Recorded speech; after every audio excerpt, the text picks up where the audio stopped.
ደስ ይበለን እልል በሉ ደስ ይበለን እልል በሉ አልቀረም ተከብሮ ተገኘ መስቀሉ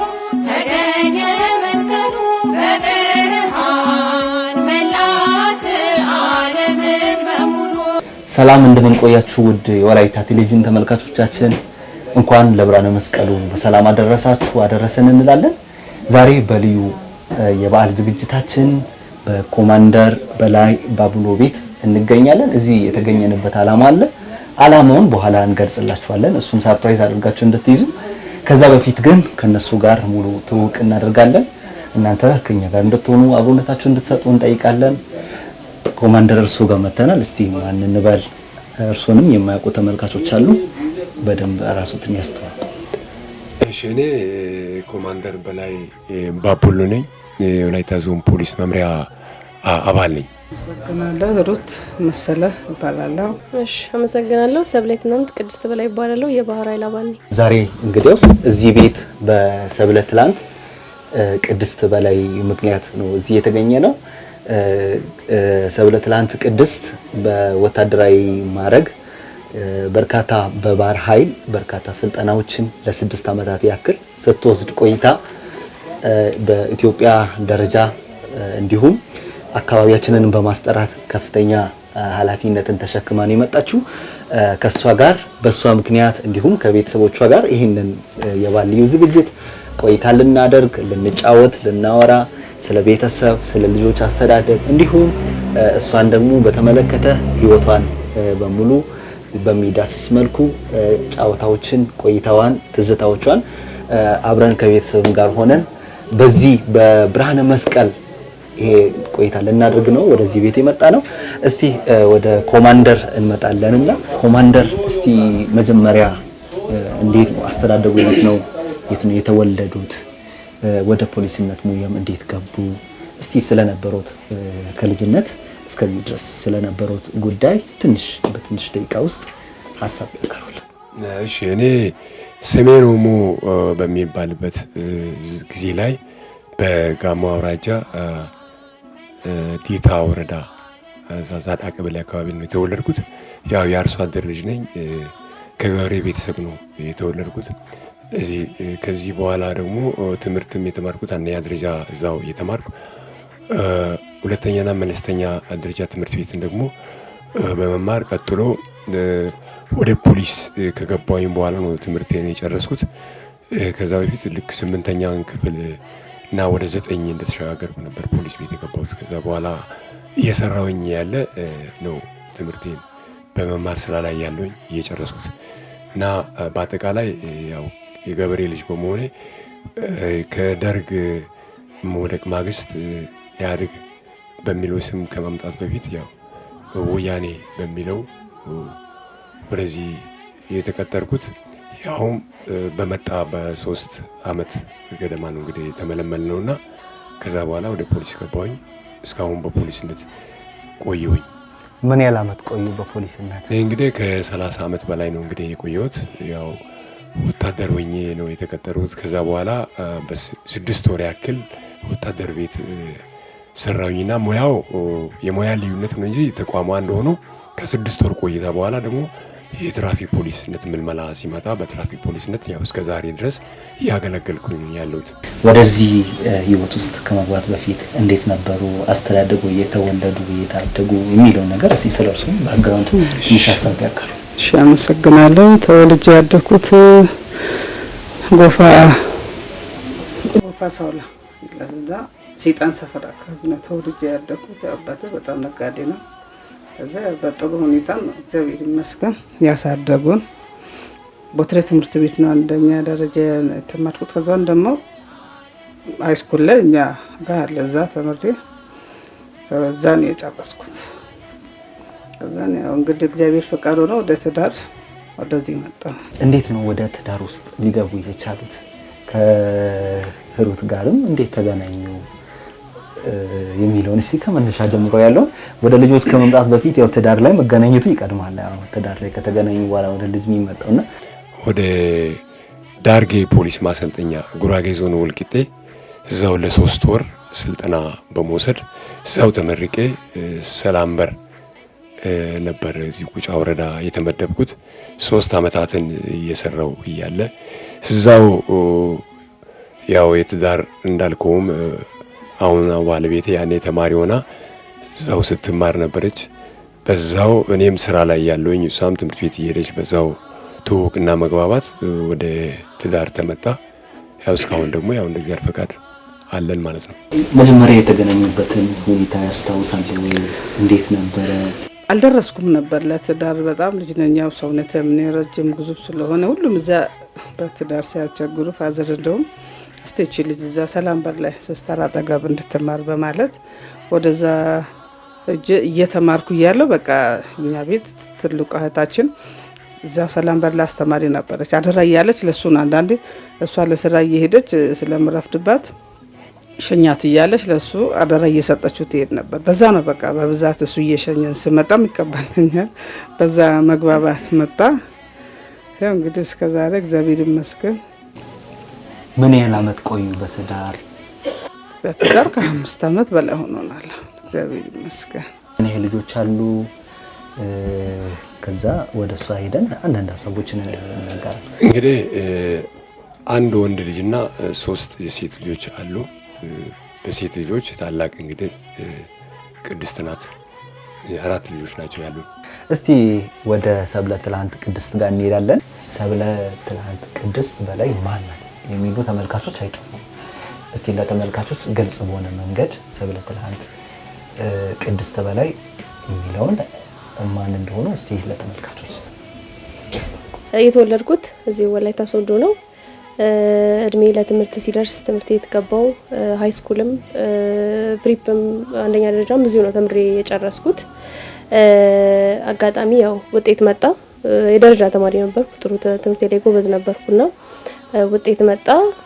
ዩኒቨርሲቲ ገባው እና ዩኒቨርሲቲ ትምህርት እየተማርኩ ነው። አጋጣሚ ማስታወቂያ ይቼ ለሜዲሲን በጣም ትልቅ ፍቅር ነበረኝና ያንን ለማሳካት ወደ መከላከያ ጆይን ያደረኩት ማለት ነውና ያው እንደማንኛውም ኢትዮጵያዊ አስተዳደጌም ጥሩ የነበረ በስነ ምግባር ያደኩ ሰው ነኝ። ወደዚህ ሙያ ከመግባትሽ በፊት አስተዳደግ ላይ ቤት ላይ ብዙ ልጆች አሉ። ቅድም እንደተገለጸው ካንቺ ጋር 4 የሚሆኑ ልጆች እንዳሉ የተገለጸልን። ከልጆች ጋር የነበረው ነገር አስተዳደግ ላይ የቤተሰብ አዎንታዊ ድጋፎች፣ ክትትሎች ለዚህ ለመብቃትሽ ምክንያት የሚሆኑ ነገሮችን እስቲ ከመነሻ ጀምሮ ያሉ ጉዳዮችን ከልጅነት ጀምሮ ያሉ ጉዳዮችን ብታነሺ በየደረጃው በጣም ደስ ይለናል። ከቤተሰብ ውስጥ አንድ ወታደር ሲኖር በተሻለ ዲሲፕሊን ቀጥቶ ነው የሚያሳድግህና አስተዳደጌ ያው እንዳለው ከሴቶች የመጀመሪያ ነኝ። ያው በጥሩ ሁኔታ ነው ያደግኩት። አስቸጋሪም ልጅ አልነበርኩም። የሚነገረኝን ቶሎ ሰማለሁ፣ ተገብራለሁ። ጥፋት አጥፍተሻል ከተባልኩኝ ቀጣይ ያንን እንዳልደግም በጥንቃቄ ነበረ ነገሮችን ማረገውና ኃላፊነት ብዙ ኃላፊነት ይዤ ነበር ያደግኩት። ማለት ወደፊትም ምን ያጋጥመኛል የሚለው ነገር ስላለ እነዛ ነገሮች ውስጥ እየቀረስኩ ነበር ያደግኩትና አስተዳደጌ ባጭሩ ይመስላል። ኮማንደር በተለይ ዛሬ ላይ የውትድርና ሙያ ውስጥ እርሶም በዚህ ሙያ ውስጥ ነው ያሉት፣ የፖሊስነት ሙያ ውስጥ ነው ያሉት። ልጆትም ደግሞ ይሄንን አባቶች ብቻ ሳይሆን ሌላም በቤተሰብ ደረጃም ሌላም የፖሊስ ሙያ ይዘው ሀገርንም ህዝብንም መንግስትንም እንዲያገለግሉ ልጆትም ወደዚህ ደረጃ ደርሰዋልና እርሶም በርካታ የፖሊሳዊ ማዕረጎችን አሳልፈው ነው ዛሬ ኮማንደር ደረጃ ላይ ደረሱት። ልጆት ወደዚህ ደረጃ በመድረሱ ምንድነው የሚሰሙት? ወደ ሙያውም ደግሞ ወደዚህ መስመር ውስጥ በመግባት ሀገርን ህዝብን ለማገልገል ታድለዋል። ዛሬ ላይ ኃላፊነትም ወስደዋልና ምን ይሰማታል? ደስ ነው የሚለኝ። ምክንያቱም እኔ ያው እንዳልከው ለሀገር ማገልገል ህዝብን ማገልገል በጣም ተገቢ ሙያ እንደሆነ ነው የገባሁትና ልጆች እንግዲህ ደርሰው አሁን ቅድም እንዳለችው ዩኒቨርሲቲ ገብታ እየተማረች ነበረ። ይህንን ሙያ ወዳ ስትገባ ለምን ተገቢያለሽ አላልኩም። ፍላጎትና ፍቅሯ ስለሆነ ለሀገር ማገልገል ደግሞ ከምንም በላይ ስለሆነ በሚለው ይሁን አልኩኝ። ከዛ በኋላ እንግዲህ እሷ ሄዳ ይሄን አሁን 6 ዓመታት ውጭም ስትቆይም ከዛ በፊትም በነበረው አልተቃወምኩም። ባለቤትም አልተቃወመችም። ምክንያቱም በኔ ስራ ላይ ስለሚያዩ እኔ ደግሞ ብዙ ጊዜ ነግራቸዋለሁ። ህዝብ በሰላም ወጥቶ በሰላም መግባት የኛ በዓል ነው እላለሁ። በበዓልም አንዳንዴ ያው ያውቃሉ እና ወጥቼ ማታ መጥቼ ነው የሚገባው ስራ ላይ ስለሆኑ ከዚህ አንፃር ለምን ትገባለች አላልኩም። እሷም ደግሞ አባቴ ስለገባ እገባለሁኝ የሚል ፍላጎት በውስጧ ይኖራል ባትገልጽም፣ ግን ለምን ከዩኒቨርሲቲ ወጥተሽ ትሄጃለሽ አላልኩም። ይቅናሽ ነው ያልኳት። እናቱ ባለቤትም ይቅናሽ ብላ ስላለች በቃ ደስ ይላል። ብዙ ጊዜ ወደ ልጆች ከአባትም እናት ደግሞ በደንብ ትቀርባለች። የልጆችን ባህሪ አንዳንድ ነገር ታውቃለች። እና እስቲ ምን አይነት ልጅ ናት? ቅድስት በጣም እንጃ እንዴት ልበል፣ በጣም ጥሩ ህፃኑና ራሱ የለም ማልቀስ አታውቅም። በጣም ልንገር ጥሩ ልጅ ናት። ተገቢና ሁኔታ ምንም ይሄን አይል የመረበሽ ምንም የለም። በቃ በተገቢ እኔ ራሱ ለማድረግ የምፈልገውን ነገር ልጁና ራሱ ማሰራው ነገር የለም። እኔ የምሰራውን ሁሉ ነው የምሰራልህ። ባይገር አሁን እንዲህ ካደገች በኋላ ባህሪዋ በቃ ራሱ በጣም በቃ የተስተካከለ ነው። ምንም ይሄ ከቤተ ክርስቲያን ትሄዳለች፣ ከቤተክርስቲያን ወደ ቤት፣ ትምህርት ቤትም ከትምህርት ቤት ወደ ቤት ነው። ሌላ ቦታ የትም ይሄድ የለ። በቃ እዚች ባህሪዋ በጣም በቃ ማንም ጋር ይሄ ወጣ ያለ ነገር የላትም። በቃ ጥሩ ባህሪ ነው ያላት። ይሄ ህልም ነበረሽ ወይ? ማለትም የፖሊስነት ሙያ ውስጥ የመግባት ህልም ነበረሽ ወይ? እንዲሁ ዩኒቨርሲቲ ስትገቢ ሜዲሲን ስትፈልጊ የመጣልሽ ነው ወይስ ከልጅነት ቤት ላይ ተሞክሮ የሚሆኑ ነገሮች አሉ እና ከዛ የወሰድሽው የቀሰምሽው ነው ምኞቱ ከዛ የተወለደ ነው ወይስ እንዲሁ በአጋጣሚ የመጣ ነው ማለት ይቻላል? እንዴት ነው? እውነቱን ለመናገር ያው ከድሮም ጀምሮ ፍቅሩ አለኝ። ለየትኛውም ሰራዊት አክብሮቱና ፍቅሩ አለኝ። ግን ይሄን ያክል ከልጅነቴ ጀምሮ እገባለሁ አላማዬ ይሄ ነው ብዬ ያሰብኩት ነገር አልነበረም እውነቱን ለመናገርና ግን ያው ቤት ከአባቴ የማየው ነገር የሚያደርጋቸው ነገሮች ቆራጥነት፣ ውሳኔ ላይ ጎበዝ መሆን ነገሮች አሉ። እነሱን አደንቃለሁ። ግን ካልገባው የሚል ነገር አልነበረኝም። ነገር ግን ገብቼ ሳየው ሞር በጣም እንድወደው የሀገር ፍቅር እንዲገባኝ ስሜቱ እንዲያድርብኝ ሆኗልና ያው ያገኘሁትን አጋጣሚ በመጠቀሜ እንደውም አንድ እርምጃ ወደፊት በጣም እንዳስብ አድርጎኛል። ያለኝን አመለካከት ሰፋ አድርጌ እንዳስብ አድርጎኛል። እስቲ በዚህ ሂደት ውስጥ ምን ያህል ጊዜ ነው ስልጠናው የወሰዳችሁት? የስልጠናው ሁኔታስ ምን ይመስላል? እጅግ ፈታኝ የሆኑ ነገሮች እናያለን። የወታደራዊ ስልጠና በጣም ዋጋ የሚያስከፍል እጅግ በጣም ዋጋ የሚያስከፍል ጥለሽም እንዳትመጪ የሚያደርግ ደግሞ እዛው ቆይታ ለማድረግም እያንዳንዱ ፈተናዎች፣ ቻሌንጆች በየጊዜው ያሉ የስልጠና ሂደቱን በራሱ በጣም ከፍተኛ መስዋዕትነትና ዋጋ የሚያስከፍል መሆኑ በጣም ግልጽ ነውና የነበረው ነገር ምን ያህል ስልጠና መቱ ምን ያህል ነው ስልጠና የወሰዳችሁ? ስልጠናስ ምን ያህል ብቁ አድርጓችኋል የሚለውን ስለ ስልጠናው መናገር ጉዳዮች መታንሽ ደስ ይላል። አሁን እንግዲህ እንደነገርኩ መጀመሪያ ከዩኒቨርሲቲ ነው አቋርጬ የሄድኩት እና እውነቱን ለመናገር ስልጠና እንዳለ አውቃለሁ። ግን ይሄን ያክል በጣም ከፍ ያለ ነገር ይኖራል ብዬ አላሰብኩም። ከዚህ ሲሄድም አባቴም ያው ነግሮኛል ያለውን ነገር እንደዚህ አይነት ነገር ይኖራል፣ ወደፊት ዝግጁ እንድትሆኑ ለሁሉም ነገር የምትሰሩት ነገር ይኖራል፣ አንዳንድ ስልጠናዎች አካላዊም ብሎኝ ነበርና የዚህን ያክል አልጠበቅኩትም ነበር እና መጀመሪያ ስልጠናው 4 ወር ነው። የመጀመሪያዎቹ 2 ወሮች በጣም ፈታኝ ነበሩ። በጣም ከራሴ ጋር በጣም ብዙ ያወራውባቸው በጣም ከራሴ ጋር የተጋጨውበት ጊዜ ነበረ። በጣም የወታደራዊ መንፈሱን እስክትለምደው አካላዊ ብቃቱን ብቁ እስከምትሆን ድረስ ያለው በተለይ ደግሞ ለሴት ልጅ በጣም ፈታኝ ነው እና እነዛ 2 ወሮች በጣም ከራስ ጋር ባለመግባባት ነበር ያለፉትና ልክ እየለመድከው ስልጠናውንም ያለውንም ወታደር ምን ይመስላል የሚለውን ነገር ስታይ እየተማርክ ስትሄድ በሁሉ ነገር ብቁ የሆንክ ስትሄድ ሐሳብም ሁሉ ነገር ይሰፋልና የመጨረሻዎቹ 2 ወራት ወድጄው ደስ ብሎኝ ወታደር በመሆኔ ኮርቼበት ሰልጥኜ ጨርሼ ወጣሁበት ጊዜ ነበር። ሴትነትና ውትድርናን እንዴት አንድ ላይ ማስኬድ ይቻላል? ሴት ሲባል ያ በሀገሬ ታሪክ ላይ በጣም በኋላ ወደ ኋላ በቀሩ አስተሳሰቦች ላይ ሴት ልጅ እንደማትችል የሚሉ ጉዳዮች ነበሩ። ዛሬ ላይ ግን በደንብ ሞዴል የሚሆኑ ሴቶች በተለያዩ ዘርፎች በፖለቲካው፣ በኢኮኖሚ፣ በማህበራዊ ጉዳይ ዛሬ ላይ ሀገርን የተለያዩ ሀገራትን የሚመሩ ጠቅላይ ሚኒስትር፣ ፕሬዚዳንት የሆኑ ሴቶችን እናያቸዋለን።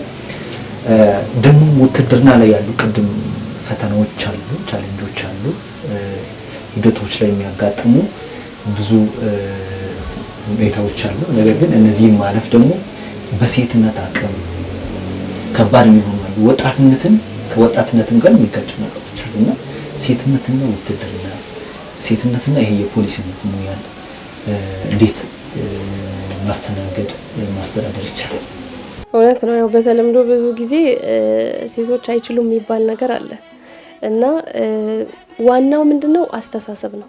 እዚህ ጋር ጭንቅላታችንን ካሳመንን ይሄንን ነገር አረጋለሁ ካልን ምንም ወደ ኋላ የሚመልሰን ነገር የለም። በሰለጠንኩበት ጊዜም ሴቶች ነበሩ አብረውኝ እና አይደለም ሴቶች አንዳንዴ ወንዶችም በጣም ከአቅም በላይ ሲሆን ታቋርጣል። ከአቅም በላይ ሲሆን አቋርጠ ስልጠና ትሄዳለህ ማለት ትሸኛለህ። በቃ ከዚህ በኋላ ብቁ አይደለህም፣ ወታደር የመሆን አቅም የለህም ተብለህ ትሸኛለህ እና በጣም ከባድ ነበረ ቻሌንጁ። ሴት ስትሆን ደግሞ በጣም ይከብዳል። ከብዙ ነገሮች ጋር ብታይ በጣም ከባድ ነውና ያንን ቻሌንጅ አድርጎ መውጣቱ በራሱ ብቻውን ለኔ ከምንም በላይ ነው እና ለዓላማ ከጸና በእውነት በቃ ይሄ የሀገር ፍቅሩ ካለ ወታደር መሆን እኔም እችላለሁ ካልክ ከዚህ ሲሄድ አሁን ያኔ እሱም ማዘርም ሁለቱም ሲነግሩኝ ነበርና በጣም ብዙ ልጆች አብረውኝ ተመልምለው የቀሩ ልጆች አሉና ያንን ሳስብ ሞራል ይሆነኛል። እንደዚህማ አልመለስም ወደ ኋላ የገባውበትን አሳክቼ ቢከብድም ያው ወደፊት ከዚህ የበለጠ ነገር ስላለ ለዛ ብቁ እንድትሆን ነው ያ ስልጠና የሚረዳህና እዚህ ጋር ቻሌንጅ አድርገህ ካላለፍክ ትሰበራለህ። ወደፊት ምንም ነገር ቢመጣ ተቋቁማ አታልፍምና ከሴትነት ጋር ደግሞ አንድ ላይ ያው ሴት ልጅ ብልሃተኛ ናት ይባላልና ያንንም ተጠቅመ በሁሉ ነገር ፊት ሆነ ትወጣለህና ቻሌንጅ ቢኖረው ለዓላማ ከጸና ትወጣዋለህ። ማይቻል ነገር የለም።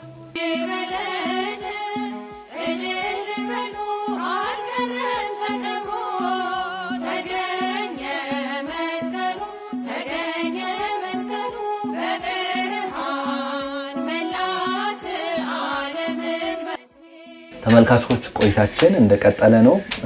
እዚህ የተለያዩ ባሉን የሚመስሉ ዝግጅቶች የቀረቡ ነገሮች አሉ። እሱንም እየተጠቀምን እየተጫወትን ቆይታችንን እናደርጋለን። ኮማንደር ወደ እርስዎ ልመለስና እስቲ ፖሊሳዊ ሙያ በርካታ ነገሮች ይስተናገዱበታል። በተለይ በዚህ ሰላምና ጸጥታን ለማስከበር ረገዱ በሚካሄዱ ሂደቶች ውስጥ ፖሊስ ሰላምና ጸጥታን ለማስፈን ሰላምን ከማይፈልጉ ሰላምን ከሚጻረሩ ኃይሎች ጋር መታገላለን።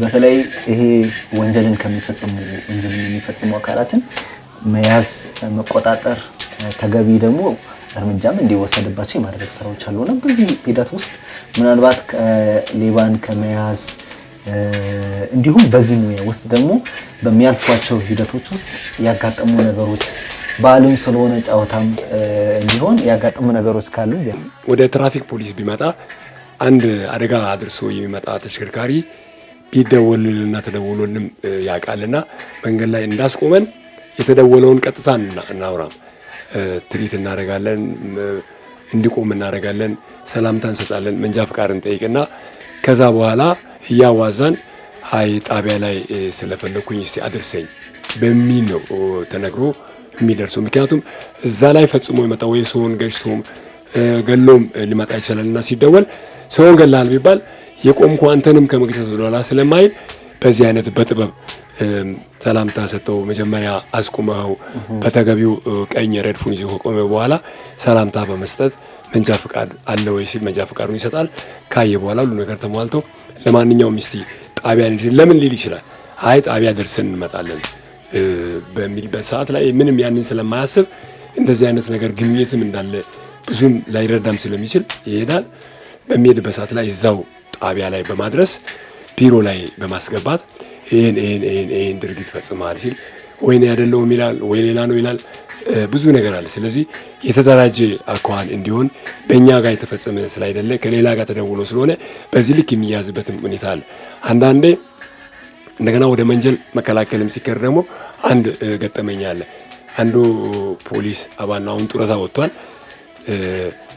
አህያ የሰረቀውን ሌባ ይዞ እያመጣ ሌባው ራሱ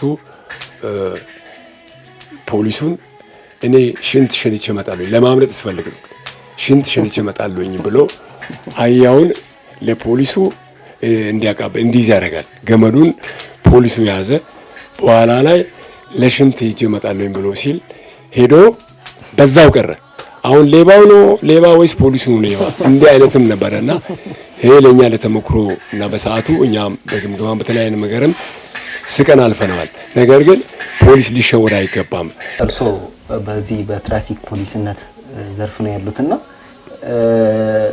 ለመሸወድ የሚሞክሩ ሾፌሮች፣ ረዳቶች ያጋጥማሉ። እሱ ብቻ አይደለም ተባባሪ ሆኖ አንዳንድ ጊዜ ህዝቡ ውስጥ ላይ ተሳፋሪው ራሱ የዚህ የትርፍ ተባባሪ ሆኖ ትርፍ ሲጫን አንዳንዱ እኔ ሾፌር ነኝ ከሱ ጋር ነው የመጣሁት ምናምን ነገር መኪናዬ እዚህ ቦታ ነው ያለው ለመቀበል እየሄድኩ ነው የሚሉ ነገሮች አሉ። ለቅሶ እየሄድን ነው፣ ሰርግ እየሄድን ነው፣ ለማህበራዊ ጉዳይ ነው የወጣ ነው የሚሉ አሉ። አንዳንዱ አቁም ሲባል ማያቆም አለ፣ ጥሶ የሚሄድ ምናምን አለ እና ከዛ ጋር እንደዚህ አይነት ነገሮችን አጀስት አድርጎ መሄድ በጣም ዋጋ የሚያስከፍል ነው። አንዳንዱ አቁም እየተባለ ሄዶ ሰውን የሚገጫል። ብዙ ነገሮች አሉ በዚህ ዘርፍ ማንሳት የምንችላቸው ነው። ከዛ በጣም የማይረሱ ነገሮች ምናልባት በስራ እርግጥ ብዙ ነገሮች አሉ ተነግሮ ማያልቅም። ነገር ግን ትርፍ ተጭኖ ይመጡና ተሳፋሪዎችም ደግሞ ህግ አስከባሪውን ከመወገን ይልቅ ለአሽከርካሪው የሚወግንበት ጊዜም ነበር። ያን ሁሉ በማስተካከል ነው የሚሆነው እና ትርፍ ተጭኖ ይመጣና እኔ ለዚህ ጉዳይ ነው የሚሄደው ተቸግሬ ነው አስቸግሬ ነው ይላል። እንደገና ደግሞ አንድ ፖሊስ አባል እዛ ውስጥ ካለ ደግሞ ሾፌሩ ይኸው የእናንተን አባል ጭኜ ነው ይላል። ብዙ ችግሮች አሉ። ግን ያን ሁሉ በማስተሳሰር መጀመሪያ ትራፊክ ፖሊስ እንደመሆነ መጠን እኔ በራሴ የሚገጥሙኝ ነገሮች ገብቼ ሰላምታ ሰጥቼ ምንድነው ማደርገው ሾፌሩን ከማናገሬ በፊት መንጃ ፈቃድ ከሾፌሩ ከወሰድኩ በኋላ ወደ ህብረተሰቡ ማናገር ነው የሚገባው። ትርፍ ተጭናችሁ ስትሄዱ አደጋ በደርስ ሌላ ችግር ነው፣ የምትሄዱበትን ቦታ ነው የምታስቡት፣ የሚገጥመው ነገር አይታወቅምና ትርፍ መጫን የለባችሁም። አሁን ግን በጣም ለመልቀቅም ለመክሰስም አስቸጋሪ ሆኖ ስላሉ ይሄ ትርፍ ከመጠን በላይ ስለሆነ እዚህ መናኸሪያ አካባቢ ከሆናችሁ ውረዱ፣ አለበለዚያ ደግሞ ሾፌሩን መክሰሴ ነው ሲል አትክሰስ ይላሉ። ከመጠን በላይ ትርፍ ስለሆነ መክሰስ ግድ ነው። እኔ ብተው አደጋ ቢደርስ ተጠያቂነትም ይመጣል። እንግዲህስ በዚህ ሙያ ውስጥ እያላችሁ አንዳንዴ መኪና ተገልብጦ አደጋዎች ይከሰታሉ። በጣም የሚያሳዝኑ የሚያስከፉ ነገሮችም ያጋጥማሉና እንደዚህ አይነት ገጠመኞች አልገጠሙትም? እንደዚህ አይነት ነገር በእርግጥ ይገጥማል። ነገር ግን አደጋው በደረሰ ሰዓት በምንሄድበት ሰዓት ላይ ከመሄዳችን በፊት ምን ማድረግ እንዳለብን በሰለጠነው ሙያ መሰረት ያንን አሟልተን ነው የምንሄደው። እዛ ከሄድን በኋላ ግን ውጥንቅጡ የሚጠፋበት ጊዜ አለ። ቢሆንም ግን ራስን ማረጋጋት ነው። ብዙውን ጊዜ እኛ ደርሰን ወይም እኔ ደርሼ ለራሴ የምደነግጥና ለራሴ የሚጨብጠውን ማጣ ከሆነ ያንን ማስተካከል አልችልም። ስለዚህ የሚሆነው ነገር ሆኗልና መታወቂያ ያልያዙ ሰዎች በቦታው ሞቶ ምናምን የተገኙ ለምሳሌ ከየት እንደመጡ ማይታወቁ መታወቂያውን ሳይዙም ግንዛቤ ስለሌላቸው መታወቂያም ሳይዙም ይመጡና ግን ሞቶ ይገኛሉ። መኪናው ሲገለበጥ ያው እንገለበጣለን እንሞታለን የሚል እሳቤ አልነበረም። በአጋጣሚ እንደዚህ አይነት ነገሮች ምናምን ነገር እንደዚህ አይነት ነገሮችን እንግዲህ ያው ኪስ ይፈተሻል። ለማንኛውም ግን መጀመሪያ ኪስ መፈተሹን ሳይሆን መጀመሪያ አደጋ በደረሰበት ቦታ ላይ አሽከርካሪውን ማረጋጋት ነው። ተጎጂዎችን በሌላ ተሽከርካሪ ተጭኖ እንዲሄድ ማድረግ ነው። ወደ ሕክምና መግባት ነው። የሞተም ካለ አስክሬን እንግዲህ ወደ ሆስፒታል ከሄደ በኋላ ነው። ያን በአንድ ሰው ብቻውን መፈጸም ስለማይችል አጋዥ ሌላ ትራፊክ ፖሊስ ወይም ፖሊስ ይጠራል። ቅድምም እንዳልኩት የጋራ ስራ ስለሆነ ያን ካደረግን በኋላ አስክሬንም ከሆነ ልብሱ ይፈተሻል። መታወቂያ እንዲገኝ ይደረጋል። መታወቂያውም ከሌለ ምንም እንዳልኩ ምንም ባዶ ከሆነ እንግዲህ እዛው ይቀመጥና ይነገራል። እንግዲህ አደጋው በደረሰበት ሰዓት ላይ ሲታወጅና በሚዲያም በተለያየም ሲገለጽ እንግዲህ የተሳፈሩ ሰዎችም ስለሚያውቁ የኛ ዘመድ ነው ብለው መጥተው አስክሬን የሚወስዱበትም ጊዜ አለ። ወደ ወይዘሮ ሂሩት እንመለሳለን። 4 ልጆችን የወለዳችሁት፣ እስቲ የልጆች አስተዳደግ በተለይ ኮማንደር በላይ በስራ ብዙ ጊዜ ያሳልፋሉ። ስራቸውም ደግሞ ህዝብን ማገልገል ከመሆኑ አንፃር ቀን ሌሊት የሚባል ነገር የለውም። በየትኛውም ሰዓት ላይ በማንም የትኛውም መንግስት ሰራተኛ በሚገባበት ሰዓት አይደለም ወይም በሚወጣበት ሰዓት አይደለም የመውጫም የመግቢያ ሰዓትም በሙያው መስመር ላይ የሚሄድ ነውና ልጆችን 4 ልጆችን ወልዶ ማሳደግ ኃላፊነታቸውን መረከብ እንዴት ነው? እስቲ እናትነት እንዴት ነው የሚለው ነገር ያሱል።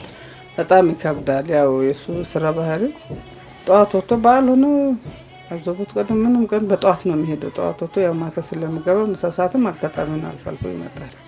በዛ ሰዓት ላይ እንዲህ በዓል በመሆንበት ሰዓት እንዲህ ሁሉ ነገር ካስተካከልን በኋላ አንድ ላይ ነው እንግዲህ እሱ እስከመጣ እኛ መጠበቅ አንችል። አንድ ላይ በልተን ማታ ደግሞ ስመጣ እንደ አዲስ ቁጭ ብለን ነው አንድ ላይ እንበላው። ግን ልጆችም በብዛት ያው እሱን ጥንካሬውን ሁሉ ነገር ያው ጀግንነቱን ስለሚያውቁ ምንም ይሄን ያህል እንዲህ እሱ ሳይመጣ ምናምን የለኛ ጋር አንድ ላይ በልተን ተካ በኋላ እዛ እነሱ የሚያውቁታል። ልጆችም አጉል ሰዓት መጣ ያው ማታ ይመጣል። አንዳንድ በዛውም አድሮ በንጋታው መጣበትም ቀን አለበት ስራው ማለት ነው። ያን ስለሚያውቁ እንግዲህ ያው ልጆችም በብዛት አንዳንድ ነገር ነው በብዛት የሚውሉትም ብዙ ነገር ማውሩትም ለኔን አንዳንድ እንዲከበድ ያለ ነገር ሲሆን ነው ወደሱ ጋር ትንሽ እንዲሆነን ብሎ ማውሩ በብዛት ነገር ነው እንግዲህ ቆይታቸው። ግን በጣም ያው ቢከብድም እግዚአብሔር ይመስገን። ወደ ሰብረ ትላንት ቅድስት ስንመጣ ወታደራዊ ዲሲፕሊን አለ። ወታደራዊ ስልጠና ወቅት የሚያጋጥሙ ዲሲፕሊኑን ማሟላት አለብሽ። ለዛ እያንዳንዱ ሂደት ላይ ቅድም ስናነሳም ነበረልን እንደገጠመኝ የሚነሱ ነገሮችም ካሉ ሂደቶቹ አሰልቺ ናቸው፣ አድካሚ ናቸው፣ ፈታኝ ናቸው፣ ዋጋ መስዋዕትነት የሚያስከፍሉ ናቸው። ቅድም ነካክተሽዋል። በሴት አቅም ብቻ ሳይሆን በወንድ አቅምም ፈታኝ በጣም ሲሆኑ አንዳንዶች ያው ለቀው የሚወጡባቸው ጊዜያትም ነበሩ ስትይ ነበረና እስቲ በዛ ሂደት ውስጥ ያጋጠሙ ነገሮችን በስልጠና ወቅት የምትፋለሙት ፍልሚያዎቹ ይኖራሉ፣ ሂደቶች አሉና በዛ ውስጥ የነበሩ እንደ ትምህርትም አስቂ ሆነው አጫዋች ሆነው የሚያልፉ ነገሮችም ካሉ ታንጂ። ያው ብዙ ቻሌንጆች አሉ የሚያጋጥሙ። እንደውም ይመስለኛል አሁን ሄጄ በተማርኩባቸው ሀገራትም ወታደር ቤት እንደኛ አይደለም፣ ኢትዮጵያ ውስጥ እንዳለው አይደለም። አሁን እዚህ ወታደር ቤት ውትድርና ስትገባ ማሰልጠኛ ለሴትም ለወንድም እኩል ነው። ኦፖርቹኒቲው ሰልጥነ መውጣት ያለብህም እኩል ነው። የሚያጋጥም ቻሌንጅም አንድ አይነት ነው። እዛ ሄጄ በተማርኩበት ጊዜ ለሴት ለወንድ የሚባል ነገር አለ። ያው ትንሽ ለወንዶች እንደዚህ ለሴቶች እንደዚህ፣ እዚህ ምንም አልነበረም። እንደውም ያ ነገር ያጠነክራል ብዬ አስባለሁ። ያው ብዙ ቻሌንጆች አሉ፣ ብዙ ገጠመኞችም ይኖራሉ። የሌሊት ጉዞ ይኖራል፣ ጅብ ያጋጥመሃል። እንደውም ብዙ ጊዜ ደሞዝ በቃ የሚባል ተራራ አለ እዛ። አሁን 4 ወር የቆየ ነውና እስከ እየጠነከርክ ስትሄድ ነው ያንን የምታየው። እና ብዙ ጊዜ ደሞዝ በቃኝ ተራራ ምናምን ይሉናል አሰልጣኞቻችንና የቱ ነው እንል ነበር። ምን አይነት ተራራ ቢሆን ነው እንል ነበርና እውነትም እዛ ተራራ ላይ ሄደ ስትወጣ በቃ ደሞዝ በቃኝ ትላለህ። ባልሰራስ አይነት ነገር ነው። ያንን አልፈ ሄደ ብዙ የሚመለሱ ሰዎች አሉ። ለምሳሌ ምን ያደርግልኛል ባልሰራስ ደሞዙ ይብቃኝ ብሎ የሚመለስ ሰው አለ። ቻሌንጁ ከብዶትና ስትጠነክር ነው እዛ ጋር የሚወስዱና ያኔ የቱ ነው ምናምን ስንል ሄደን ስናየው በጣም እውነትም ከደሞዝ በቃኝ በላይ ነውና እነዛ አይነት ነገሮች አሉ። ስልጠናው ሊያልቅ አካባቢ ደግሞ ያው የስልጠና አንድ አካል አለ። ሌሊት ላይ ትተኛለህ፣ በጠላት ልትወረር ትችላለህ እና በጣም ከባድ እንቅልፍ ውስጥ ሆነ ታክሲ ይጀምራል። ያኔ እንትኔ እዚህ ጋር ነው ያ ጫማዬ እዛ ነው ማለት አችልም። በተሰጠች ደቂቃ በሰማው ሰዓት ትነቃለህ፣ ለብሰህ ትወጣለህ እና ብዙ ጊዜ ሳይለብስ የሚወጣለ ድንጋጤ ማለት ነው። አንዳንዴ ሾክ ትሆናለህና ልብሱን እንደዚህ ይዞ ወጣ ሰው ሁላ ነበር፣ ብርድ ልብሱን ምናምን ማለት ነውና ያኔ ያን ሁላ ብታልፈው ለወደፊት ዝግጁ ልትሆን ነውና እና እነዛ ሁሉ ነገሮች ነበሩ። ውሃ ይሞላል ስትሄድ፣ ጉድጓዶች አሉ የምታልፈባቸው። ያው እዛው እስከገባ ከነ ትጥቅ ያው ሌላ ኪሎ ነው ራስ ላይ የሚጨምረው። ሌሊት ይዘንባል ስትሄድ ምናምን ያንን ከስከስ ነው የምታረገውና ጭቃው በደንብ ስትረጋግጥ ይሰራል ወደ ላይ እንትንና ያንን እያረክ እንትን እያልክ ነው የምትሄደው። በጣም ከባድ ነገሮች ነበሩና እነዛ ይታልፋሉ። አልፈናል እንግዲህ እግዚአብሔር ይመስገን። ውጭ ሀገር ደግሞ መሆኑ የተለየ ያደርገዋል። አሁን በሄድሽበት ሀገር ላይ የራሱ የሆነ የሀገሩ ባህል አለ፣ ቋንቋ አለ፣ ሌሎች ነገሮችም አሉና ያን ለምዶ መምጣት እንዴት ነው እሱ ነገርን ብታጫውች? ኮምፕሊትሊ እዚህ ካለው ነገር አዲስ ኢንቫይሮንመንት ነው የምትለምደው። ባህሉም ሊሆን ይችላል፣ ቋንቋው፣ ሰው፣ አመጋገቡ፣ ሁሉ ነገር ኮምፕሊትሊ የተለየ ነው እና ያንን እንደ አዲስ ትለምዳለህ። ቋንቋ ትለምዳለህ፣ ሰውን ትለምዳለህ፣ ባህሉን ትለምዳለህ። እዚህ አንተ ኖርማል አድርገህ የምታየው ነገር እዛ አሁን ለምሳሌ መንገድ ላይ ስንሄድ ህፃናት ልጆች ምናምን እናገኛለን ወይ ስታምር ምናምን ብለን እንሰማለን። እዛ አይቻልም። ያን ካረክ ልትከሰሱላ ትችላለህ እና እነዛ ነገሮችን ጥቃቅን የምትላቸውን እዛ ግን ከባድ ነገሮች ይኖራሉና እነሱን አልፈም ለምደ የምትሄድበት ጊዜ አለና ያው ቻሌንጅ ነበረው። እግዚአብሔር ይመስገን ጥሩ ነበረ። ከብዙ ሀገር ልጆች ጋር ትገናኛለህ፣ ልምድ ሼር ታደርጋለህና ልምዱ ደስ ይላል። እንግዲያውስ የኢትዮጵያ ባህር ኃይል በተለይ በውትድርና ዓለም መንግስት አሁን ላይ በተለያዩ ዘርፎች ነው የውትድርና ሙያን ያስኬድ ያለ። የሚጠበቅብሽ ነገር አለ። ጨርሰሽ መተሻል፣ ግራጁዌት አድርገሽ መተሻል። ቀጣይ ላይ ሀገርሽን፣ ህዝብን፣ መንግስትን ለማገልገል ያለሽ ቁርጠኝነት ወታደር ለሀገሩ ነው የሚቆመው ዘምቆመው በተሰጠበት ሙያ ላይ ለህዝብ ለሀገር ይቆማልና ከዛ አንፃር ምን አሰብሽ ምን አቃሽ እሱን ጉዳይ ብታጣ? ያው እንግዲህ አሁን ላይ እንደሚታወቀው እንደ ሀገርም እንዳለንም አሁን ለኢትዮጵያ ባህር ኃይል እጅግ በጣም ሰፊ ግምት እየተሰጠ ነው። ሰፊ ስራም እየተሰራ ነው ከቀይ ባህር ጋርም ተያይዞ ማለት ነውና ብዙ ተስፋዎች አሉ ወደፊት የምንሰራቸው። ያው እንደሚታወቀው የሆነ ጊዜ ላይ የነበረ የቆመ አሁን ላይ ዳግመኛ የተቋቋመ ተቋም ነውና ከዚህ በፊትም እጅግ በጣም ሰፊ በጣም ትልቅ አቅም ያለው ባህር ኃይል ነበረ።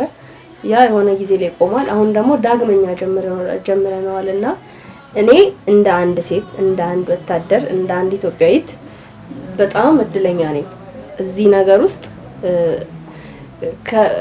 ዳግመኛ ከመሰረቱት ውስጥ በመሆኔ በጣም ኩራት ነው የሚሰማኝ እና ያው ለወደፊትም ብዙ የተቀመጡ ነገሮች አሉ፣ ብዙ የታቀዱ ነገሮች አሉና ባህር ኃይላችንን ለመመለስ ወደ ቀድሞ ክብሩ ለመመለስ ቁርጠኝነት ያስፈልጋል። ለዛ በሁሉ በየትኛው መንገድ አገሬን ለማገልገል ዝግጁ ነኝ ማለት ነው።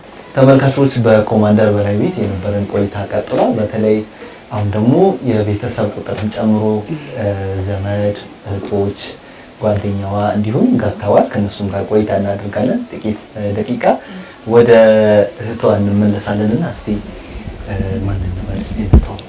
ስሜ ዳግማዊት በላይ ይባላል። መልካም ነው። ሰብለ ትላንት ቅድስት በላይ በእናንተ ቤት ውስጥ የእናንተ እህታችሁ ናት። እስቲ ስለሷ ምን ትያለሽ? ስለሷ በጥቂቱ የምታውቂያቸው ብዙ ነገሮች አሉ። ታላቅሽ ብትሆንም በታናሽነት እናንተን ከእናንተ ጋር አብሮ በማደግ ቤተሰብ ላይ ያላት ነገር አለ። ዛሬ ላይ ደግሞ 6 ዓመት ያክል ውጭ ሀገር ላይ ቆይታ አድርጋ ስልጠና ወስዳ ብቁ ሆና መጣለች። በዛ የሚሰማሽ ነገር ምንድነው? እሺ ያው ሲስተር ማለት ለኔ እኔ እንጃ ቃላት የለኝም። ከእናት በላይ ናትና ማዘር አንዳንዴ ሌላ ሀገር ምናምን ስትሄድ በስራም ሆነ በቤተሰብ ኬዝ ከእናት በላይ ሆና ጓዳችንን ሸፍና እንደ እህት ሳይሆን ከእህት በላይ ሆና አብረን አድገናልና ስናጠፋም አታልፈንም።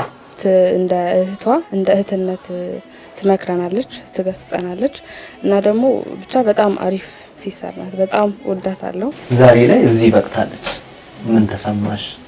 በሷ የምትኮሪበት ነገር ተፈጥሯል። እንደ ሴት ከባድ ነገሮችን አሳልፋን የመጣችው በእርግጥም በአካባቢያችን ላይ ምናልባት በግንባር ቀደምትነት ከሚጠቀሱ በተለይ ሴት በውትድርና ሙያ ውስጥ በውጭ ሀገርም ሄዶ ይህንን ያክል ስልጠና ወስዶ በመምጣት ግንባር ቀደም ሊያረጋት የሚችሉ ነገሮች አሉና በዚህ ምንድነው የሚሰማሽ? በእይትሽ ስኬት በጣም ትልቅ ደስታ። ማለትም ይሄን ያክል መከላከያ ገብታ ይሄን ያክል ብቃቷን አያለው ብዬ አላሰብኩም። ማለትም በጣም መከላከያ ማለት በፋዘርም አይቻለውና በሴት ሲሆን ደግሞ በጣም ከባድ ነውና በጣም ትልቅ አራያ ይሆናለች።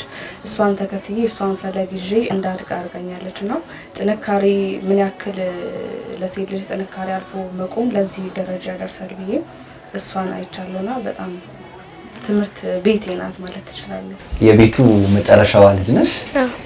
ከሰብለ ትላንት ቅድስት እንዲሁም ሌሎች ካንቺ ታላቅ ከሆኑ ልጆችም የተማርሹ ነገር አለ። ዛሬ ግን በሰብለ ትላንት ቅድስት ምክንያት እዚህ ስለተገናኘ እስቲ ሰብለ ትላንት ቅድስት ላንቺ ምን አይነት ናት? እስቲ ስለሷ የምትገልጪው? በጣም ጥሩ ናት፣ መካሪ ናት፣ ታስተምራለች፣ ጥፋት ስናጠፋ ትመክረናለች። በጣም ደግት ናት። ስኬት ላይ ስኬት ይዛን የመጣችው በጎ ነገር መልካም ነገር ይዛን የመጣችው ለእናንተ ቤት ስትመጣ ስትመለስ በቆይታዋ ያገኘችው ነገር ጥሩ እውቀት፣ ክህሎት፣ ሙያ ሁሉ ነገር ተምራበታለች። እና እስቲ አንቺ አሁን ላይ ተማሪ ነሽ፣ ትልቅ ቦታ ለመድረስ ነው የምታስቢው። ምናልባት ለወደፊት ህይወትሽ ተስፋ የሚሆን ነገር ከሷ የምትማሪ ነገር ይኖራል ወይ? አዎ እንደሷ በጣም ታታሪ፣ ጎበዝ፣ ጠንካራ፣ ወላጆቿንም የምታከብር እንደሷም መሆን እፈልጋለሁ። እሺ ዘሪሁን እርጌ ይባላለሁ። ቅድስት ያው ለኔ ማለት ያው እህትም ነች፣ ጓደኛም ነች፣ ሁሉ ነገር ነች። ያው ከብዙ አቅጣጫ ስለሷ ብናገር ያው ምንም ማለት ሲያንስባት ነው እና ስለሷ ዲፋይን ለማድረግ በጣም ይከብዳል። ግን ያው እሷ ያከናወነችው ነገር እንደ ሴት ልጅ በጣም ከባድ ነገር ነበር። ግን እግዚአብሔር አስችሎ እግዚአብሔር ኃይሉ ናት ሞገስ ሆናት ለዚህ ደረጃ ደርሳለች። ለሀገርም ኩራት ስለሆነች ደስ ብሎኛል። ትወድሻለሁ። ቤተሰብ ነን ለለው የቀርብ ቤተሰብ ነንና አብሮ በማደግ ውስጥ ትውቃችሁ አሁን አይደለም አሁን የበቀለ አይደለም ቀድሞ የነበረ ነውና ቅድስት ዛሬ ላይ ወደዚህ ደረጃ በመድረሷ ከምታውቃት ቅድስት አሁን ላይ ደግሞ በደንብ ራሷን አሳድጋ ከፍ ብላ መታለችና በዚህ ምንድን ነው የሚሰማው? ኩራት ነው የሚሰማኝ፣ ደስ ነው የሚለኝ። ያው ከዚህ በፊት ያው እንደ ወንድም ነበር ያለው እንትናችን፣ ግን ከዚህ በኋላ ያለው ነገር ደግሞ ሁሉ ነገራችን በዲሲፕሊን ነው ግንኙነታችን። ያው አክብሬያት ነው ማለትም ያው እጅግ በጣም ለኛ እንዲህ ስናያት ያው ቀላል ልትሆን ይችላል፣ ግን በሌላ ቦታ ሌላ አንግል ላይ ስናያት ትልቅ ሙያ ያላትና ማለትም በቃ አገሪቷ ውስጥ ካሉ ውስን ሰዎች መሀል ውስጥ አንዷ ነች እና ያው ኩራታችን ስለሆነች ደስ ይለኛል። እስቲ እንታወቅ ማለት ነው። እሺ አመሰግናለሁ። በመጀመሪያ እንኳን አደረሳችሁ፣ እንኳን አደረሰ። ዶክተር መክሊት ታደሰ እባላለሁ። ለሷ ለሰብለ ትላንት ቅድስት ምን ሆነሽ? ጓደኛዋ ከልጅነት ጀምሮ የረጅም ጊዜ ጓደኛዋ ነኝ። ኤሌመንታሪ ላይ የተገናኘ ነው። ሊቃ 7ኛ ክፍል እያለ ያው ክላስሜት ነበርን። ቀስ በቀስ ቤስት ፍሬንድ ሆነን አሁን ከጓደኝነት አልፎ እህትነት ሆኗል። እንግዲህ ከሊቃም ጀምሮ በጓደኝነት አብሮ እስካሁንም አብሮ የዘለቀ ጓደኝነት ነው ያላችሁ። ዛሬ ከሷ ጋር እዚህ በዓል እናሳልፍ መተን አንቺንም እዚህ አግኝተንሻልና ቅድስትን እንዴት ትገልጻለሽ? እስቲ በጓደኝነት ምዕራፍ ላይ የነበረው ነገር አለ፣ ዛሬ ላይ ደግሞ እዚህም ደረጃ ደርሳለችና የነበራት ታታሪነት ይሄ ዛሬ ላይ መጣ ዱብ ብሎ ይመጣ አይደለም፣ ኤክስፒሪየንስ ላይ መጣ ነገር ነው። ጉብዝና እየተደመረ ሄደው ነው ዛሬ ላይ ወደዚህ ያበቃትና የምታስታውሺው ነገር የነበራትን ነገር እስቲ አፍሽ። ቅድስት አሁን ላይ እንደዚህ እንደምትደርስ ያኔም ከልጅነቷ የምታስታውቅ ልጅ ናት። ማለት አንድን ሰው አካባቢ ይቀርጽሃል፣ ቤተሰብ ይቀርጽሃል፣ ከዛ እያደገ የሚመጣ ነው። እሷ በቤተሰቦቿ በዲሲፕሊን ያደገች ናት። ከዛ ደግሞ በትምህርቷ ጠንካራ ተማሪ ነበረች። ከዛ በመቀጠል ደግሞ በራሷ እግዚአብሔር አስተካክሎ የፈጠራት ናት። እንዴት ነው? አስተዋይ ናት፣ ጠንካራ ናት፣ ከማንኛውም አይነት ሰው ጋር መኖር የምትችል ናት። እና አሁን ይሄ ዝም ብሎ የመጣ ነገር አይደለም። እሷ ከስር ጀምሮ ያለ ነገር ነው፣ በሂደት እያደገ የመጣ ነገር ነው። ጓደኛሽም ሆነ ዛሬ ላይ ትልቅ ማዕረግ ነው ይዛ የመጣችው። ምንድን ነው የሚሰማሽ? በዛ ከወትሮ የተለየ ሁኔታ አለ አይደል?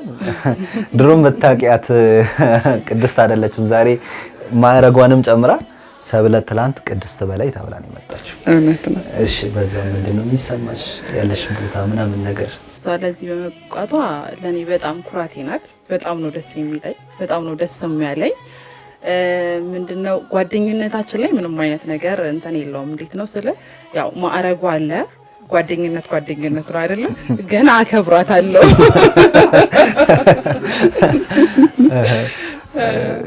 እና እንደዛ ነው ማለት የምፈልገው። ቅድስትን ጊዜ የማይሽራት ጊዜ የማይቀየራት ጓደኛዬ ናት ብሎ ለመግለጽ ይከብዳል። ጓደኛዬ ብቻ አይደለችም እና መወለድ ቋንቋ መሆኑን ያስተማረችኝ ናት። እህቴ ናት ማለት ነው። ቆይታችን ያማረና ውብ እንደሆነ ተስፋ እናደርጋለን። ተመልካቾች እናንተም በየቤቶቻችሁ ሆናችሁ ከወላይታ ቴሌቪዥን ጋር ቆይታ ለማድረግ ምርጫ ስላደረጋችሁ እናመሰግናለን። አሁን ደግሞ ከነሱ ጋር ለረጅም ዓመታት ጎረቤት በመሆን ቆይታ የነበራቸው አቶ ሳሙኤል ዱማ አጠገቤ ይገኛሉ። ከእሳቸው ጋር ጥቂት ቆይታ ይኖረኛል። እነዚህ ቤተሰቦች በተለይ የኮማንደር በላይ ቤተሰቦች በጉርብትና ብዙ ዓመት ቆይተዋልና እስቲ ስለነሱ ከቆይታ አንጻር ያሉ ነገሮችን ትንሽ ምን አይነት ቤተሰብ እንደሆኑ፣ ለልጆቻቸው ምን አይነት እንደሆኑ፣ ጎረቤት ላይ ያላቸው ነገር ምን አይነት እንደሆነ እሱን ገልጹ። ይሄ ቤተሰብ በክፉ ቀን፣ በሰርግ፣ በሐዘን ማህበረሰብን እዚያ አካባቢ ያሉትን ማህበረሰብን በጣም የሚያገለግሉ የሚያከብሩ የሚታዘዙ ኮማንደር አሁን ያለባቸው ኃላፊነት የመንግስት የህዝብም አደራ በጣም ሰፊም ሆኖ ህዝብን በማገልገል ነው የሚታወቁ። እህታችንም ደግሞ ሂሩት በጣም ታዛዥ፣ ቅን፣ ማህበረሰብንም አክባሪ፣ በክፉ ቀንም ደግሞ ደራሽ በመሆን ነው የምታገለግለን። ምን ያህል ጊዜ ነው ከተዋወቃችሁ? ረጅም ጊዜ ነው የተዋወቅ ነው። እኔ አሁን እዚህ አካባቢ ብዙ እድሜ ነው፣ ወደ ከ35 እድሜ በላይ ነው። ከነሱ ጋር ደግሞ ወደ 20 እና ከዛ በላይ ነው።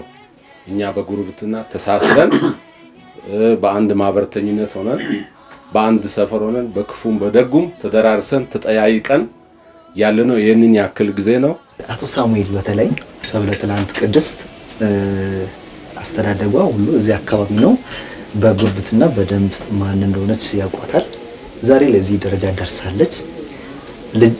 የነሱ ልጆች ብቻ አይደለችም፣ የእርሶም ልጅ ናት እና ከዚህ አንጻር በስኬቷ ወደዚህ በመብቃቷ ምን ተሰማው? አሁን ቅድስት ካፒቴን ነች፣ ለኢትዮጵያ ነች፣ በጣም እንቁ ነች። ለደቡብ ኢትዮጵያ፣ ለወላይታ እንደገና ደግሞ ለዚህ ማህበረሰብ ለኛ ምሳሌ ነች። ለልጆቻችን እኔ አሁን የልጆች አባት ነኝ፣ 2 ሴት ልጆች አሉኝ እና ቅድስት በዚህ ትምህርት ቤት ገብታ ተምራ ወላይታን ወክላ ዩኒቨርሲቲውንም ገብታ ከዛም አልፎ ተርፎ ደግሞ በእንዲህ አይነት መልክ ስትመረቅ ለወላይታ ብቻ ሳይሆን ለኢትዮጵያ ትልቅ ኩራታችን ነች፣ ትልቅ ኩራታችን ነች። ስለዚህ ኢትዮጵያ ደስ ሊላት ይገባል። ምክንያቱም በእንዲህ አይነት መልክ ሴት ልጅ ተመርቃ አገርን ስታስጠራ እንዲህ የመሰለውም ደግሞ ታላቅ ኃላፊነት ላይ ስትቀመጥ ለወላይታ ትልቅ ክብር ነው። ለዚህ ቤተሰብ ደግሞ የአባትየውም አስተዋጽኦ የናትቱም ደግሞ አስተዋጽኦ በጣም ጠንካራ መሆኑን ያሳያል። ፕሮግራማችን ወደ መቋጫ እየደረሰ ነው የሚገኘው። እስቲ የበዓልም ስለሆነ በዓል ላይ እንኳን አደረሳችሁ እንኳን አደረሰ ማባባሉ ያው መልካም ምኞት ነው። በአዲስ ዓመት ብርሃነ መስቀል ላይ የምንገኘውና እስቲ ኮማንደር እንኳን አደረሳችሁ የምትላቸው ሰዎች ካሉ ቢሉ። እንኳን አደረሳችሁ የሚለው መልእክት ተገቢ ነው። በጀምራም ሲጀምርም ያው አዲስ ዓመትም ስለሆነ እግዚአብሔር ለአዲስ ዓመት እንኳን አደረሰ ማለት ፈልጋለሁ። ቀጥሎ ወንድሜ በቀለ ባቡሎ ከነ ልጆቹ ቤተሰቡ እንኳን አደረሳችሁ። ሌላው አጠቃላይ የኢትዮጵያ ሕዝብ እንኳን አደረሰን፣ ከውጭም ከውስጥም ያለው። ቀጥሎ ለባለቤቴም ለልጆቼም ሁሉም እንደገና ደግሞ አሁን ውጪ ስራ ላይ ያለው ልጄ ታደለ በላይ ሁሉም አጠቃላይ የሰው ልጅ እንኳንስ አዲሱን ዓመት በሰላም በጤና አደረሰን አደረሳችሁ። እሺ እንኳን አደረሳችሁ። ለእናቴ ለወይዘሮ ሙሉ ወርቅ ዳንኤል፣ ለአባቴ አቶ መሰለ ለገሰ፣ ለወንድሞቼ ከበደ መሰለ፣ ዝናሽ መሰለ፣ አጠቃላይ በቃ ለስራ ባልደረቦችም እንኳን አደረሳችሁ። ለልጆች ማለት ፈልግ እናትና አባቶቼን አመሰግናለሁ። በመቀጠል እንደ አንድ ዜጋ ጥሩ ነገር ሊኖራት ይችላል፣ ተሞክሮዋን ታካፍላለች ብላችሁ ትልቅ ግምትና ክብር ሰጥታችሁ ስለመጣችሁ ወላይታ ቲቪ እናንተንም ጨምሮ እጅግ በጣም አመሰግናለሁ። በእውነት ይሄ ትልቅ ነገር ነው። እኔም ወደፊት ኃላፊነት ወስጄ ከዚህ የተቻለኝን በተሻለ መልኩ እንድሰራ ለኔ ማበረታቻ ነው። በእውነቱ በጣም ነው ማመሰግናችሁ አክብራችሁን ቤት ስለመጣችሁ። ለወላይታ ብሔር ዘመን መለወጫ ለጊፋታ በዓል ሁላችሁንም እንኳን ደረሳችሁ። ለብርሃነ መስቀሉ ሁሉንም የኢትዮጵያ ሕዝብ በያሉበት ሀገር ውስጥም ከሀገር ውጭ ያላችሁትም እንኳን ለብርሃነ መስቀሉ በሰላም አደረሳችሁ። በዓሉ የሰላም የፍቅር የአንድነት እንዲሆንልን እመኛለሁ። አመሰግናለሁ። ለመላው የክርስትና እምነት ተከታዮች ለኦርቶዶክሳውያን ሁላችንም ለጌታችን ለአምላካችን ለመድኃኒታችን ለኢየሱስ ክርስቶስ ለብርሃነ መስቀሉ በዓል ሁላችሁንም እንኳን በሰላም አደረሳችሁ አደረሰን ለማለት እወዳለሁ። አመሰግናለሁ። ለመላው ለክርስትና እምነት ተከታይ በሙሉ እንኳን ለብርሃነ መስቀሉ በሰላም አደረሰን አደረሳችሁ። ለመላው ኢትዮጵያን እንኳን ለብርሃነ መስቀሉ በሰላም አደረሳችሁ። በዓሉ የሰላም የፍቅር የአንድነት ይሁንልን። ለቤተሰቦቼ ጠቅላላ እንኳን አደረሳችሁ አደረሰ። መልካም በዓል ይሁንላችሁ። እንኳን አደረሳችሁ ማለት ፈልጋለሁ። ቤተሰቦቼም ሁላችሁም መልካም በዓል ይሁንላችሁ። ለዚህም መስቀል በዓል እንኳን አደረሳችሁ ያልኩኝ በዚህ ቦታ ደግሞ ይሄ ቤተሰብ በዚህ አጋጣሚ ሆኖ ካፒቴንም ተመርቃ ከዚህ ቤተሰብም ጋር እኔም ሆኜ ሳንለያይ ሁላችንም የዘላለም አምላክ እግዚአብሔር ጠብቆን በሰላም ያደረሰን አምላክ ለሚቀጥለው ጊዜ ደግሞ በሰላም እንዲያደርስልን ታላቅ ምኞቴ ነውና በጣም ደስ ብሎኛል። እናንተንም ተመልካቾች እንኳን ለብርሃነ መስቀሉ በሰላም አደረሳችሁ። ይሄ በዓል የፍቅር የደስታ እንዲሆን እኛም እንመኛለን። ዛሬ በኮማንደር በላይ ቤት በሰብለ ትላንት ቅድስት በላይ ምክንያት ነው የተገናኘ ነው። በቆይታችንም ይህንን የብርሃነ መስቀል በዓሉን ከነሱ ጋር አብረን እያወራን እየተጫወትን አንዳንድ ጉዳዮችንም እያነሳን ጥሩ ቆይታ እንደምትመለከቱት እንደተከታተላችሁት ጥሩ ቆይታ አድርገናል። ጥሩ ምስክርነቶችን ቁም ነገሮችን መልካም ነገሮችን ቀስማችኋል ብለን እናስባለን። እኛም በእነሱ ቤት ላይ የነበረን ቆይታ ይሄንን ይመስላል። በያላችሁበት ተመልካቾቻችን በየቤቶቻችሁ ይሄንን የብርሃነ መስቀል በዓል የፍቅር የደስታ የሰላም የአብሮነት እንዲሆን እንመኛለን። ከቀሪው የወላይታ ቴሌቪዥን ፕሮግራሞች ጋር ሰናይ ጊዜ እንዲሆንላችሁ እንመኛለን።